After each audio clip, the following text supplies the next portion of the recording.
It's the person that's going to walk up to the customer, is going to see them, knock on their door, is your sales guy. It's not the owner of the company. It's not the accountant. It's not the person driving the picking up the deliveries. It's that person that's knocking on your door or is sitting in front of you. That's your key person. You need to work on that person first. Yeah.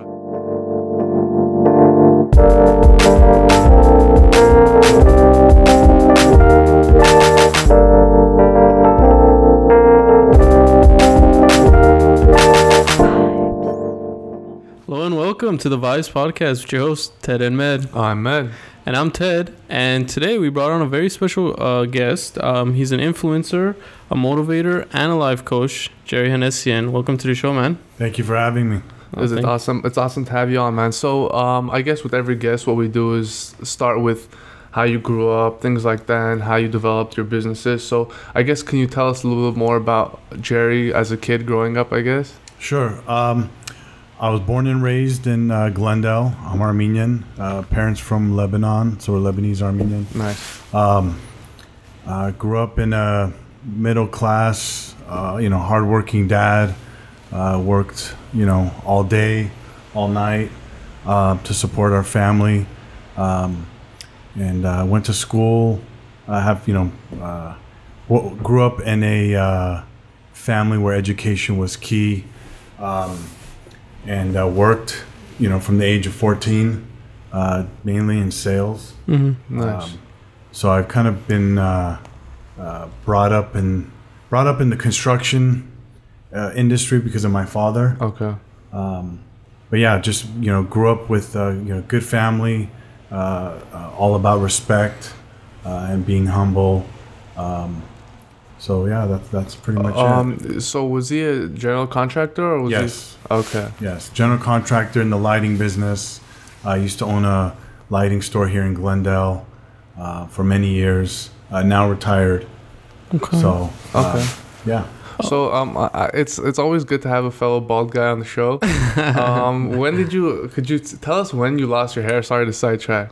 Well, I didn't lose it. Oh, you just shaved it? I shaved it, but then I lost it. Okay, got it. How old were you? Actually, it was the day after I got back from my honeymoon. Got it. I shaved my head, so I kind of surprised my wife, and never looked back since. Dude, isn't it just the best? It's the best. So and 15 years. You look like The Rock. Like you straight up look like The Rock. Thank you. As an entrepreneur, you always see what the steps are in front of you, what's about to come. It's like chess, so you always play your games right. So you're like, Dude, I mean, I think it's just amazing because like you wake up in the morning and you're good to go, man. You have nothing to fix. Yeah. You're good. I mean, you have a beard, you gotta fix that. But I mean, comb that a little bit. But I mean, just shaving it just feels good. It's like a fresh cut every couple of days. Definitely. You said at 14 you got your first job in sales. What specifically were you doing in? Well, not necessarily in sales, but I started working at the age of 14, being as a busboy at my uncle's restaurant right here in Glendale. Still sales, and yeah, I mean, you still have to serve people. Yeah, sell yourself. So I learned that basically the harder you work, the more hustle you put into your work. And at that time it was tips. Yeah. So the harder you work, the more in your in the face of others you are the good service, you're going to get rewarded with the tips. Yeah. So I started from there, and then I started working for Electrolux, which was a vacuum company. So I used to do door-to-door sales right here on Glen Oaks. Used to get dropped off, and I had to walk door-to-door with lugging around a vacuum. But I did very well. I was one of their top sales people at the age of like 16. Yeah. Before I even had my license. Wow. And then just went about with other, worked for UPS, worked for Oakley, different things, companies like that. More in the factory, in their marketing, from inventory, and then, but through all that, sales was kind of being, worked on within myself. I think sales is a good kind of to construct yourself, sales is such a great first job. I started off selling ice cream, and I was the same situation. I worked at Cold Stones, and I received tips. And I noticed that the more friendly I was, the more I interacted with customers, the more I got to know them. And instead of having like a bad kind of vibe towards it all, I would get less tips. When I was better, I would get more tips. The more I worked, the more hours I would get, plus which required more tips. Would you say that because of those first jobs that you had is what kind of constructed where you are today? Definitely. You know, through the experience you gain, whether you're in, you know, working Cold Stones, at the mall, or you know, any business, you're dealing with people, you're learning. Yeah. You know, one thing I did as a young, you know, being, you know, years ago, was I always allowed myself to learn from others. You know, most people block, you know, they don't like to take constructive criticism in a positive manner. And I notice a lot of youngsters these days don't want to, you know, of course, accept it. Yeah, you got to be vulnerable. Too prideful. You have to be vulnerable. Too prideful, the ego. So, you know, through all these jobs, you're going to learn. You're going to learn from, you know, your coworker, your boss, you know, and it's everything deals with sales. Yeah. You know, look at any business, whether you own a construction company, you own a gym, you own a real estate company, you're selling. You're selling your brand, you're selling your product, you're selling clothes, you know. I mean, forget even that. When you met your wife, you were selling yourself. Definitely. I mean, you have to brand yourself in a certain way that these are my ethics, these are my morals, this is what I stand by. And if they buy it, they buy it. And then you have now, you said you have children? I got two. And, you know, I always tell people kids are the best salespeople. Oh, wow. And if you think about it, do you guys have kids? No. Okay. Well, for those who have kids, they know when your kid wants something, they don't stop till they get it. So I educate myself on how kids, you know, do their day to day, you know, how they operate. You know, if a kid wants something, if my son or my daughter wants a toy or a candy, they don't stop. Yeah. They're so persistent. And, you know, in life or in any job, if you're not persistent at trying to get something, whether you're trying to get a promotion, you're trying to get a raise, or you're trying to land a contract or something, if you got to be persistent. You got to non-stop call the person, email them, go to their home, go to their office. That's what sales, you know, that's what's helped my business succeed, is the constant like in your face I am with my clients, or you know, or my sales team. Right. Yeah. So before we actually go into your businesses, you mentioned you had a couple of jobs. So during that time, your dad was a general contractor, right? Why didn't you like work with him, or is that? You know, my father. I have two older brothers. My father never allowed us to get involved with his business, which is unfortunate. Because if we were involved, I was young, but if my brothers were more involved, you know, my one brother was kind of, but he pushed us to, you know, go to school, college, graduate, get a degree. That's all his meant. Just all work. You guys go to school, which I disagree with, and I wish we were a little more involved. Again, we were younger when this was going on. But, you know, I would, to anybody now, I would say, you know, school is important, a degree is important, but experience on the field at working is, to me, more important. Right. Because I've interviewed many people with degrees, up to masters, PhDs, but when you look at their resume and, you know, so you've worked here for 4 years, you're 23, 24 years old, you know, or sorry, not work. You did your 4-year degree, and did you work anywhere? You know your books. You know how to, you know, Google something, but do you know how to interact with somebody on the outside? Right. So unfortunately, to your question, he pushed us more into going to school. Yeah. That's funny because we actually have a friend that was in the same situation. Him and his brothers were pretty much pushed to go to school, and his dad was a general contractor, so that's why I asked. But speaking of that, speaking of education, I went to school, right? And I graduated, and I'm still trying to figure out, because I like to try to see the good in things, what the benefit of it was, okay? So for you, what would you say the benefit was, if it did have any benefits? Are you talking about school? Yes, school for you, yes. The benefit I see, well, you're obviously you're getting educated on, the basics of math, grammar, history. But I feel like that's like in like high school. Right. Okay.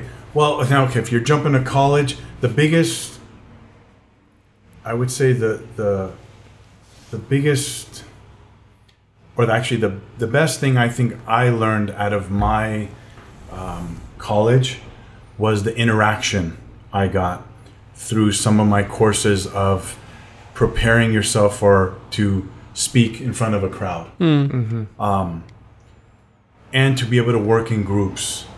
I went to multiple universities, but my last, where I actually finished, was a private university, Phoenix University. What was your major? Business. Business. And it's funny, I've been to Cal State, I've gone to school in Orange County, but the one thing I remember the most is the classes I had that there was an interview prep course, so it prepare you to how to interview with some big company. But it was the interaction you got in groups, so that's why the typical, what the stereotype of a university or school is, you're there to study, you're there to take a test, and that's it. You just got to pass. But the interaction you need with either your fellow students or the world. Absolutely. So the one thing for me, the biggest was that interaction I got in our group workshops, being able to get up in front of the class and speak, which I remember at the time I was scared to do, and that helped me to be able to get up and speak in front of, whether if it's 2 people or 200 people. Of course, I still get nervous. That's normal, but that's what I want to say. That's what I probably got the most out of, which to some may be not enough, but you know what? That helped me the most in my career now. Absolutely. Is being able to not be scared to walk into a conference room that's got 10 guys in there that are twice your age and that have been in the business 20 years longer than you, and you can walk in confident. So speaking of that, you started Everyday Entrepreneurs, correct? Yes. And you do video mainly, or iTunes, or? I just started recently with just videos. Okay. Mainly pushing it on Instagram, but Everyday Entrepreneurs was originally, I started that as to build a network of entrepreneurs, and I wasn't targeting the the multi-million billionaire. This is for the everyday man or woman who is either has their own business or is working for somebody, but is basically hustling, who is driven, who is basically has a goal, and is not letting anything get in the way. So I'm creating this network. I'm trying to recruit as many people in, so that way, if we're in the same network, I can help you in your business. You can help me in mine, and vice versa. And if I have a struggle, you can assist me with it. So I'm creating this network. That's what the whole thing was originally. So you bring guests on, or how's this? Well, right now I have interviews that I still haven't even. I just posted my first one like a week ago. I have multiple ready. I just haven't had the time yet to post it. It's with other entrepreneurs who are, in my eyes, I need to be working or sitting with guys, and it doesn't mean you have to make more money than me or have more money than me, but you better be more driven than me. Well, you better be hustling harder than me. you better be richer in the heart than I am. I don't want to be sitting around a group of people who are lost, who are not driven, who don't have a goal in mind. So this whole thing was based on creating that network to bring in men and women, doesn't matter what field you're in, that you're just driven and you have a goal, and that which is you're an entrepreneur. You have something you're doing and you're succeeding at it. Would you say it's like a modern day Rolodex kind of thing? Pretty much. Yeah, because nowadays, I mean, who cares? For example, when you meet someone, you don't get their business card or anything like that. It's more through videos, through social media, through a network where, for example, you put together in your personalized Rolodex, I would say. Yeah, definitely. So I think that kind of... So you said you haven't had time to post these, so I'm assuming you are a busy guy. So yes. I have it written down, but just I want you to speak more about it. So what other things do you do? What other businesses do you have? Like, for example, Goliath. Can you tell us a little bit more about Goliath is my consulting company, which it's basically a sales consulting company, which helps companies basically grow their business. Okay. Whether you're in the construction business, fitness, could be anything. You could be an accountant, real estate agent. Our team will help your business grow. And it's not your typical, we're not going to come in, look at your P&Ls, look at how much money you've made or lost. We're going to come in first and we're going to attack your sales team. We're going to see how driven they are. Are they closers or are they cleaners? I don't know if you guys have ever read the book Relentless by Tim Grover, but you're not just, if you could be a salesman and just be a closer, but you need someone who's a cleaner, which is basically gonna, no matter what, like I said, to me, driven, and no matter what is gonna hit that goal. Okay. So we come in and we attack the front end. We're not your typical, we're gonna go in and let's look at the paperwork. No, we want to see who, the soldiers. We want to make your soldiers, when they run out of bullets, they're gonna come at you with themselves. They don't have a bullet to shoot at you. They're gonna use their body to hit you. Yeah.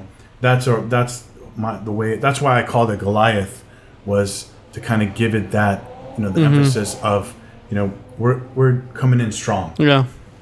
So you would say that as part of your sales and growing your business, the most important thing is your employees and how hard they work. Definitely, it's your front line. It's the person that's gonna walk up to the customer, is gonna see them, knock on their door, is your sales guy. It's not the owner of the company. It's not the accountant. It's not the person driving the picking up the deliveries.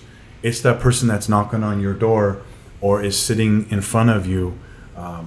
That's your key person. You need to work on that person first. Yeah. Right. Using the same analogy as soldiers, I mean, accountants could be like the medic kind of, and then there's the sergeants and all that, but your soldiers are your sales team that actually fight for you. So our goal, and I have a slogan that I always tell is, we're gonna increase your sales one entrepreneur at a time.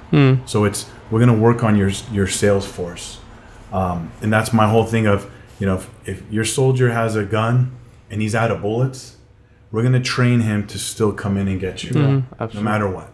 And you mentioned that construction and fitness are your main, not your main, but you specialize in them as well.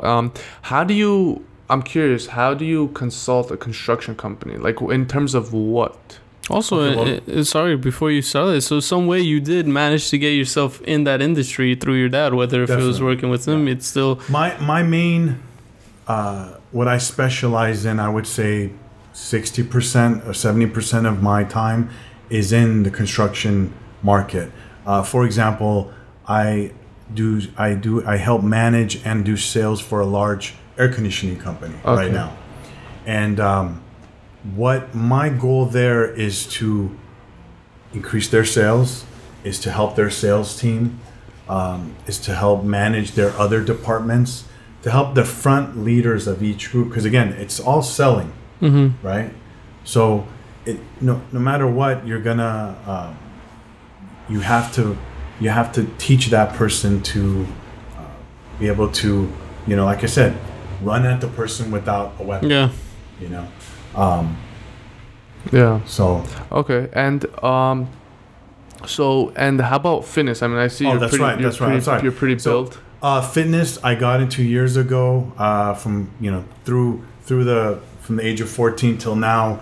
Got into the fitness, used to work at different gyms, and now currently I am helping. I'm sure you know the company Equinox. Yeah. Mm-hmm. Okay. Well, Equinox hired me to help their sales team increase their sales. Mm-hmm. So I'm currently working with them. So when I say fitness, I have, who knows, multiple personal trainers who want to increase their sales. So they hire us to whether if it's one guy or a team of 100. So that's how what my fitness end of it is. And without leaking too many of your secrets, if let's say I was a personal trainer and I came to you and I'm like, listen, Jerry, I have clients but not enough to support myself. How would you go about seeing that I get more clients? Hire me. We first look at, number one, where you're working. What's the environment around you, what your demographics are, who the clients are, they're young, old, and then what your specialty is, and then what's your story. You as a trainer, if you're a trainer, you need to figure out what's your story. Yeah. Did you lose weight? Were you heavier before? Did you lose weight? Did you never worked out before, now you compete. So we help you to create your story, brand you, and then push your market that way. Absolutely. Yeah. Okay. And go go for it. No, see, it all depends on what you're trying to achieve. Right. Absolutely. What specialty you have. If you're just a trainer, do you help bodybuilders compete? Do you help men or women? It all depends. Question for you. What do you think about people that are, because like, for example, on Instagram, you scroll, you see a lot of ads and stuff, like these fitness guys that saying, lose this many pounds, or I can help you. It's like, let's say $50 and I send you this package. Because for me, what I'm thinking is, and I actually just posted about this the other day, but if you trade time for money, it's extremely hard to get rich. So if you find a way where you can make money while you sleep, for example, if I sell you a $50 program or $100 program and 1,000 people can buy it without me having to spend an hour with them every single day, do you think that's a good idea? Or do you think, for example, in the fitness world, you have to actually dedicate yourself to the person individually? There's a lot of gimmicks that way, and more are coming out as basically being a joke. So I personally would not approach it that way. No, I would make it a real story about you. Not this guy's before and after, or he took this, and I would push more on, well, this is how we're doing it now. This is make it real. Right. Never a lot of people, I can name so many names of companies who use fake pictures, photoshopped, that are not true, right. And then they end up getting it comes out. But from your question, I would definitely make it as real as possible and as candid as possible. Talk about the struggles, because trust me, whatever struggle you have, there's a million other people that have the same one. Whatever issue you have, and that's how you're going to grasp the attention. Right, relatability. And then from that attention, you're going to get sales. Absolutely. You want to create the value.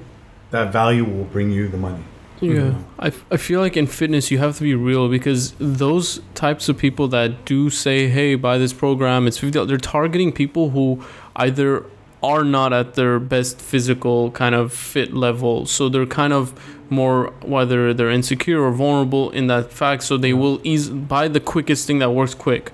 Whereas if you show them the real value of what you can offer, that one will go a longer way, as opposed to them purchasing that and then they see no goals and they see no, I mean, kind of progress, and then they'll tell their friends, hey, no, this didn't work for me, because at the end, when you sell something like, you're giving them, it's their choice. Whether, you know what I mean? So it's physical fitness. I mean, I don't know. It's for me. It's tough. It's definitely competitive, but it's something that for the longest time people have tried to like. It's easy. It's still easy to this day, if you're not trying to be moral, to trick people. To say, hey, lose 10 pounds and buy this. Yeah, that's what I meant. It's so easy because there are people. Those people are vulnerable. They will buy your program because they're not. But then you're ruining your reputation. That's what I meant. Like, yeah. What's more important, that $50 or your reputation? Someone says, hey, who's this Medvin guy? And you're like, it was a scam. You know. Yeah. So there's a lot of gimmicks out there, but you know, they all end up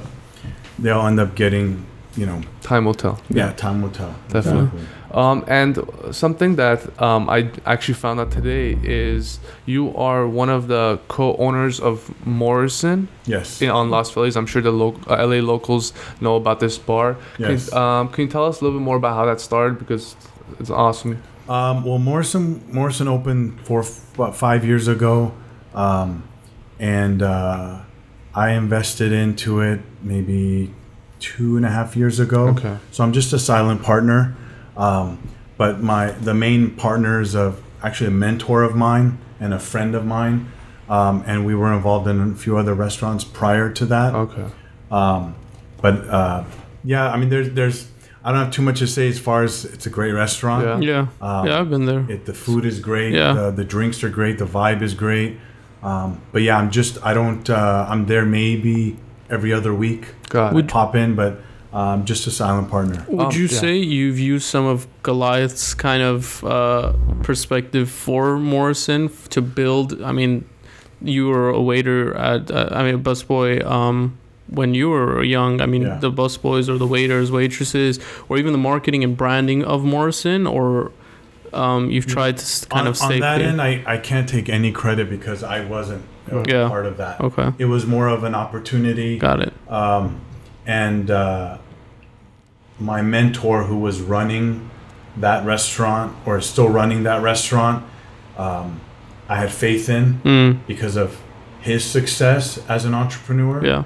So, yeah, I can't take credit for that one. That's a good thing that you brought that up, is that based on someone's, like my mom always says that it's like, judge someone based on their report card, quote unquote. It's what they've done in the past. Right. Because you can't base it on what their words they're speaking at the moment, because that could just be all talk. So you always have to look at what the report card is to know that I trust this person on what they're doing. And I guess his report card paid off. Yeah, so definitely. Would you say the bar restaurant business, strictly financial perspective, the money you put in is a good return? It depends. I'll tell you, my first investment was not. No. How old were you? This is just 5 years ago. Okay. Yeah. But this last recent one with Morrison has been good. Yeah. Yeah. Restaurant business is tough. It's tough. Hit or miss. I think it's all based on location mainly, no? It's location. It's, social media plays a big role. Yelp plays a big role. Oh, yeah. Many things I've learned from my mentor, but one in particular, and what we're talking about is, again, the in-your-face. Mm-hmm.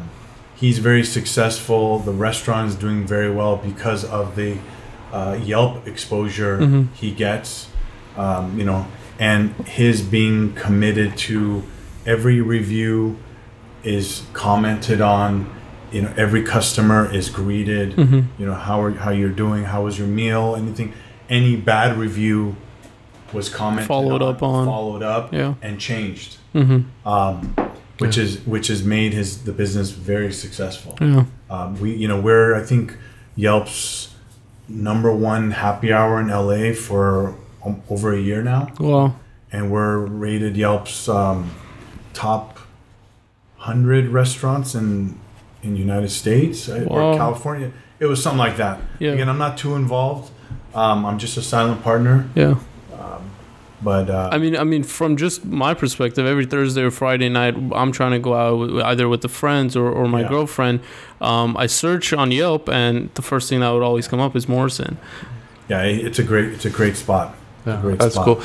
So one thing I'm always curious about, man, is when I see successful people, I always wonder how you organize your day. Like, what's your day to day look like? What time do you get up? Also, I get up at 4:55. Jeez, why not 5? Just the way. Well, my alarm clock or my phone alarm is 5, but my body just wakes up at 4:55. Interesting. Wow. Just automatic through the years. My daily routine, what I call my rituals, are I get up. Most of the time, I get a little exercise in. Like a run or? Usually it's a ride my cardio bike, which I have inside, and which allows me to kind of plan my day prior to writing it down. Thinking, and I let myself for about 30 minutes. I educate myself by watching other mentors' videos on YouTube. Which I do every day. For 30 minutes, I'll watch at least 5 clips of guys that I follow that I call my mentors, who have helped my business, my life, succeed in advance. Sorry to cut you off. Could you name a couple of those mentors? Grant Cardone, Andy Frisella, Mark Craner, which is my partner in the restaurant. Okay.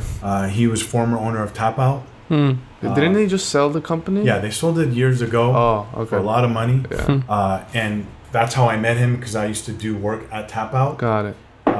Back 10 years ago with them.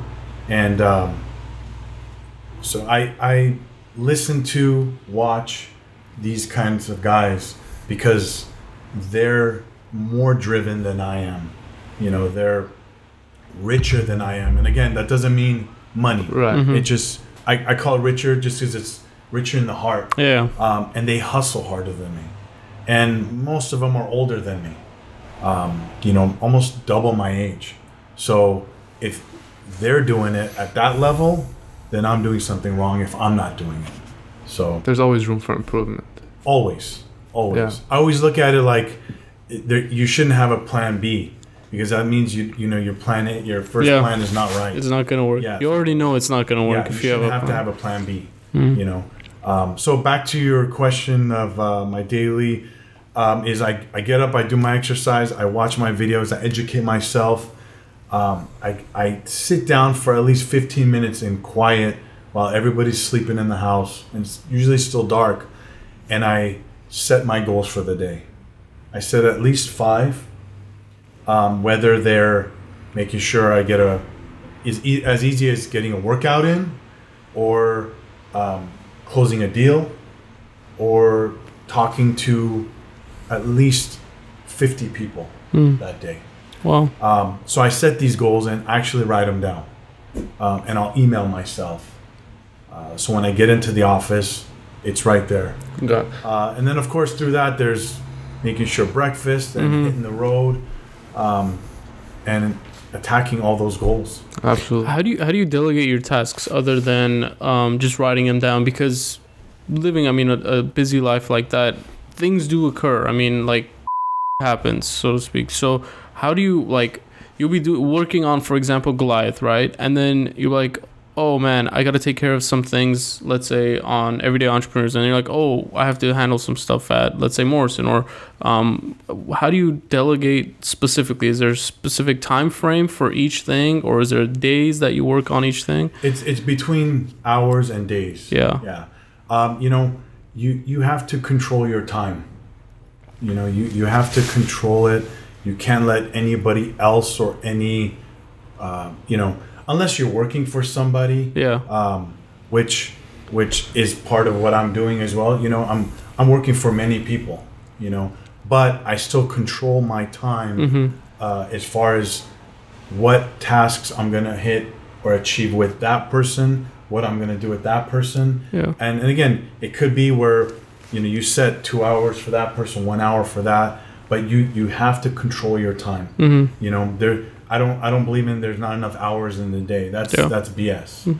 That means you're being lazy, and you're not waking up at 5 a.m. Yeah, I mean, if you're waking up at 8, 9 o'clock, and then you're barely, again, depending on what your job is or what industry it is, you may be in a job or an industry where, waking up at 8, but you're going to bed at 2 in the morning.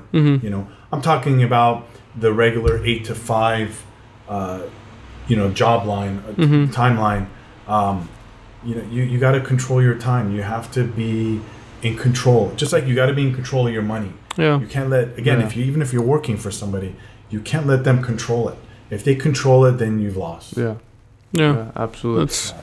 Sorry going with the sleeping thing, but I'm very curious about it. What time do you usually sleep? Depends, maybe between 10 and 11. Okay, and do you sometimes drink? Do you drink at all sometimes? Once in a while. Okay, so let's just say you're at Morrison one night, you're having fun with your friends, and all of a sudden it's 2 o'clock. You go home, you still waking up at 5? Still waking up at 5. See, that's what I can't do. I can train myself to wake up at 5, 6 a.m., but if you have a night out, like the next day, I feel like it's ruined. I have 3 hours of sleep, I'm hungover, and I can't get anything done. Well, look, if you're talking like a weekend or a weeknight? Yeah. Okay, a weekend is different. If you are gonna go out once in a while, that's fine. I do once in a while. I did it last night. I was out and I didn't sleep till about 2, but I still got up at 5 Wow. because I knew I had tasks to hit and to achieve. So I'm not gonna let, because of that, it's all in your mind. If your mind's like, oh, I want to be lazy, I want to sleep, then you're gonna have a hard time waking up, and then your whole day is gonna be. Were you always like this? Yeah. Wow. I remember, I think it was Patrick Bet David when we had him on.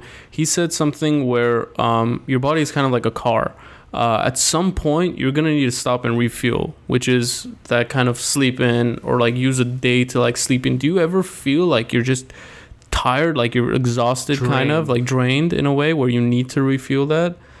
Like, No. you don't take a day. Wow, that's. And Patrick's a great guy. I listen to him too. He knows what he's doing. But on that end, no, I don't agree. I mean, It also depends, I feel like how you eat, your fitness and stuff like that. I was just going to say, would you say fitness has played a big role on that? If you're in shape, you take care of yourself, you eat good, you're mentally, not necessarily your body has to be in the best shape, but your mind has to be in the best shape too. Because your mind is going to drive your body. Yeah. People don't realize you could have the best physique, you could be the biggest guy, the strongest guy, but if your mind is not right, you're going to fall over. So as far as that, I take those days as when I'm going to go on a vacation. If I'm going to take the weekend off, go to Vegas, or take 2-3 weeks, leave the country, that's my fuel time, but that's only to fuel my time with my kids. Yeah. It's not for work. I'm still going to be on my phone, on my iPad, whether if I'm, an 18-hour time difference, I'm still going to be dealing with, that will never stop. That's what, if you're stopping, then that's, put me in the coffin. Absolutely. You've been working out maybe for, so and so years, a long time. When would you say is the best time to work out? There's people that say mornings, some nights, some after work, before work. Yeah, that's just up to you. I've worked out from at 5 a.m. to 12 o'clock to 5 o'clock. It all depends. I don't think there's a right or wrong time. It's when your body is ready to work out, meaning you've warmed up, you've eaten, you've fueled your body with the food it needs, depending on what type of workout you're going to do. But yeah, there's no proven science that I've heard of or fact that says at 10 a.m. or at 4 p.m. It all depends on you and how you could set your schedule. The only thing that I've heard is that working out in the mornings wakes you up and kind of is like a coffee, adrenaline kind of rush, and you come out even more, woke than you were when you just definitely get energy when you work out after, because your metabolism is going sky high. But again, if there is something proven, I don't know about it. Do you meditate or do yoga? No, I don't. No, you don't like that? Not that I don't like it. I never really tried it. I mean, I would say from someone that was always against it to someone probably that started like meditating a year ago, it's a huge difference. I don't know if you're the type of person that like gets anxious or gets mad quick, but if you meditate, you'll see a big difference in a matter of a week or two. Well, when you say meditate or yoga? I mean, they're both essentially spiritual, but I do meditation mostly. Yoga I try to do, but I don't really have time for it most of the time. But meditation I do about 10 minutes a day, like one of those iPhone apps, and it really helps. The meditation I do, that's in my morning, typically after I do the cardio or, ride my bike or whatever I get to do in the morning is when I sit and I have my either laptop open prior to anything being written down for about 15 minutes. That's how I mentally plan my day. For me, that calms me down. And I sit out. I sit in the living room where it's quiet. Open up the blinds and just kind of look out, look at the sky. And kind of just think ahead. For me, that's my meditation. Got it. As well as when I'm at the gym. My gym time is very important to me. So that hour I'm at the gym, or hour and a half if I'm lucky, is when I cut everything out and I focus on me. 90% of the time. Got it. Yeah. What would you say Jerry has in the pipeline right now? As far as your businesses, I mean, just life, anything, just something to wrap. I guess a moment to plug. Yeah. I love helping people. I like helping people succeed. So what my next goal is to do more, possibly public speaking. Influencing people. So like a Gary V. Similar. I don't compare myself to any of the guys that Gary V's great. I don't really listen to him too much.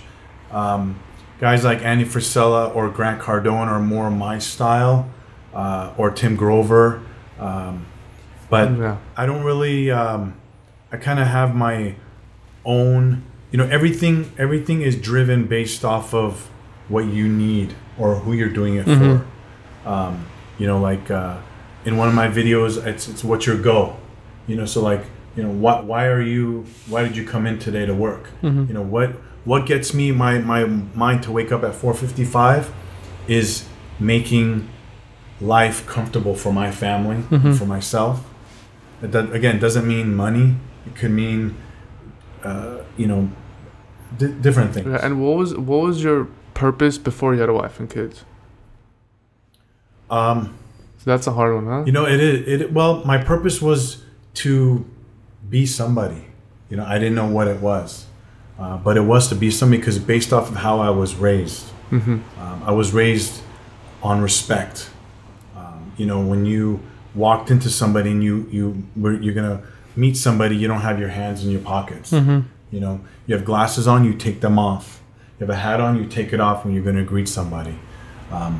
You don't interrupt. You say thank you, yes sir, no sir. So those were the values I was brought up with. Whether I did them back then, not all the time, but I definitely was lazier. Which now I don't think I'm lazy at all. But that was back then. I was more worried about what kind of rims I had on my car. That's the motivation. It's not.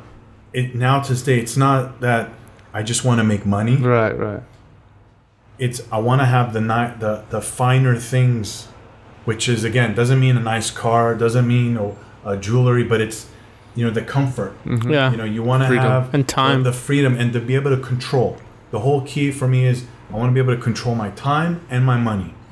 And with that comes the nice things. Absolutely. One last question before we let you go. Do you read books?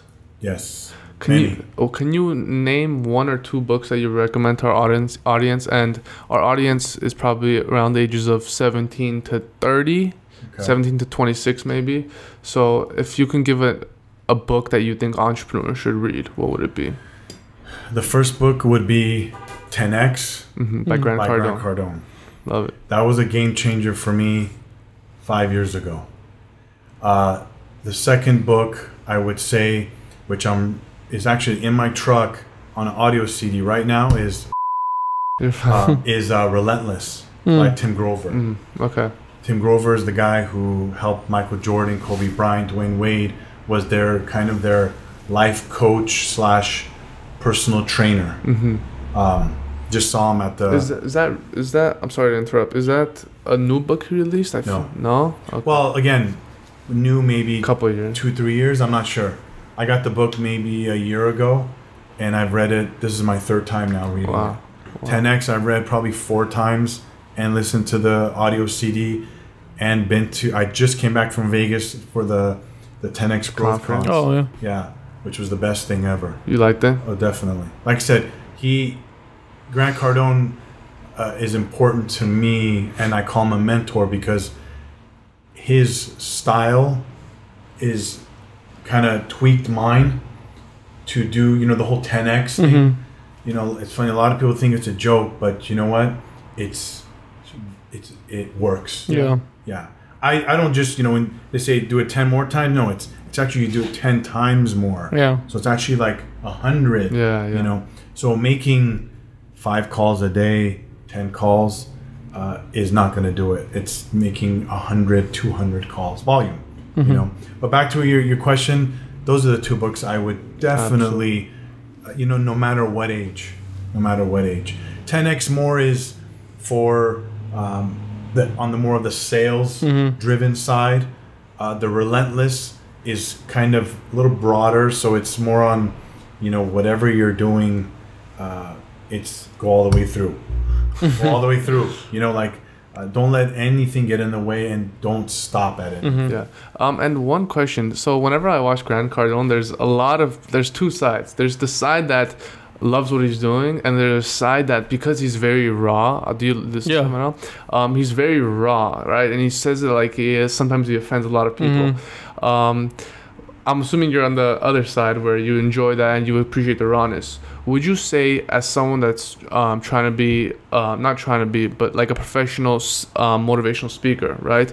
Would you take that personality? Are you that type of person where you would just speak raw and don't care if people get offended? I would take his side. Yeah. Because, and I try. You have to be true, no matter. Don't fake it. Don't fake it. But his style, which I agree with 110%, is you're gonna get, as we'll say, haters, right? You're gonna have haters, no matter what. When I first put my first video out, I got not a lot, but I got some bad feedback. And the sad part, it was from people that were close to me, or I knew them. I was friends. And kind of opened up the whole, are they really your friends? But, you're going to get your likes and your dislikes. Now, let's bring up Kim Kardashian, right? Don't you think there's more people that hate her than love her? Yeah. Okay. Because of all her haters, she's making millions of dollars. It's because of the haters, not because of the people that like her. So your question, you're going to get both. You actually should have both, because you're going to get the people that are actually telling you the truth, and it's up to you to take that and use that to help you. Yeah. And then take those that are encouraging you to just pump you up. Absolutely. I mean, even when we started this podcast, we got some hate, and at first we're like, dude, why? Like, what have we done wrong? We're just trying to improve our lives and connect with people. And then you just think back, you're like, you gotta have some haters, like it's either someone that's like, dude, why is he doing that? He doesn't want to see you on top or succeed, and you're just like, okay, I guess it's given, and that comes with progressing and growing. You'll learn over the years. Your group is gonna get smaller and smaller, as you grow, whether it's financially or physically, mentally, your group is going to shrink. Yeah. You're going to come down to having maybe just 2 to 3 to 4 real friends. And this is something I've learned over the years of, having a group that's 30 guys as your friends. You make a call, 30 of you show up. Now I could honestly say I have maybe 2 to 3 real friends. Yeah. That are there. You call, they're at your door. The others, they're so caught up with trying to figure out what they want to do in life that all they know how to do is to try to criticize you on, what you said or what you're wearing or what you drive. So you need the haters.